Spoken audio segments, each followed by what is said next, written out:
ultimate pace that Romain Grosjean displayed, particularly in that first race earlier on today. Looking back to Ricardo Zonta in the Lamborghini in 4th, and then in 5th place, Makovici, there he is in the Hexis Aston Martin. He's really under pressure now from Enrique Bernaldi, tucked in behind that Aston. There's Mike Hazelman to the other Corvette, the other Phoenix car. Then there's been a change behind him, I think, because it looks as though there could have been somebody moving up. Wendlinger, yeah, Wendlinger I think has maybe gained a position. Well, Wendlinger running in 8th place now. There's the number 12 car of Mika Salo, tucked in behind his teammate, Xavier Marson. Salo had done very few laps this weekend, in fact, because he decided to save rubber and not use some of their new sets of tyres. So he did very little running, giving most of the running to his teammate, and Xavier Marson gets past Carl Wendlinger. That was great, and Mika Salo's going to try and follow through as well. And the Nissan gets mugged by 2 Corvettes as first Xavier Marson goes through and Mika Salo follows. Yeah, losing 2 places in 2 corners, just what you don't want for a driver, but he's got to try and hang on the back of these 2. And yeah, the Nissans have been in the war so far this weekend, haven't they? They have, yes. It's been a bit of a trial for them, but they'll be fighting back, I'm sure.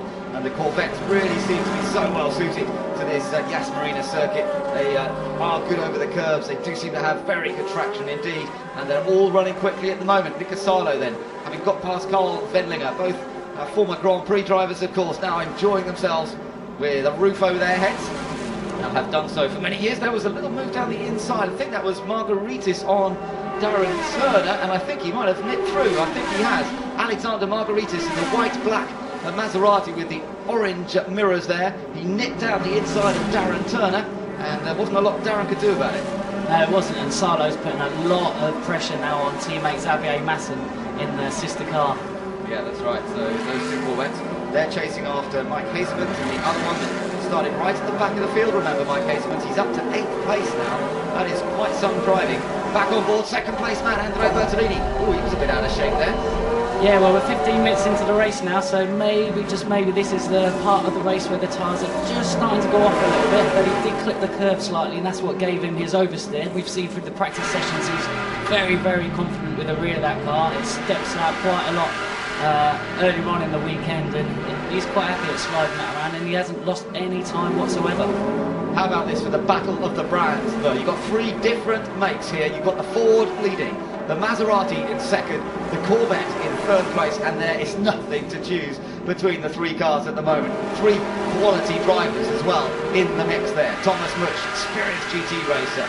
So is Andrea Bertolini, a multiple GT champion. And then this young guy, Andy Zuber, 26-year-old Austrian, who's made the switch into GT, and he's hounding these more experienced guys and saying, I'm now part of this game. This is a new world. This is GT1 World Championship, and your careers don't mean anything to me. I'm going to give you a hard time.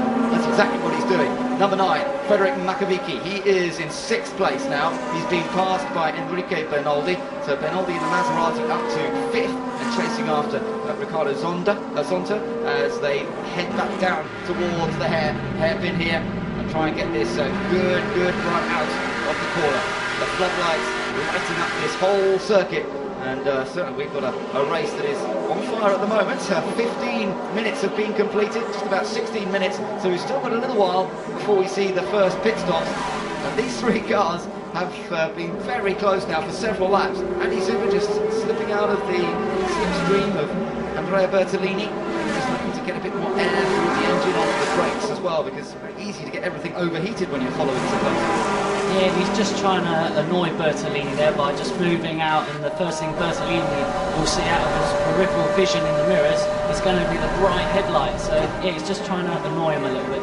Oh, a little look. He is getting very, very close to the back of that Maserati, isn't he? And I wondered for a moment whether he was going to be too close, but no, the gaps have closed up in the last couple of laps. He's only a tenth or so faster. I think he's obviously capable of more if he could get ahead of them, but he's now got the challenge of finding enough space. These are big GT cars, and even on a big wide circuit like this one, you've got to time your move to perfection. Yeah, but it's really interesting to see the different characteristics of all 3 cars.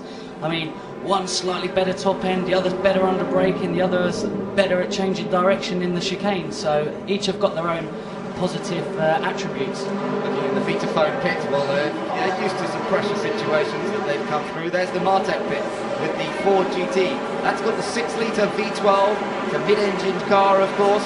and working beautifully well at the moment. Well, the Maseratis to 6 litre V12, the Mate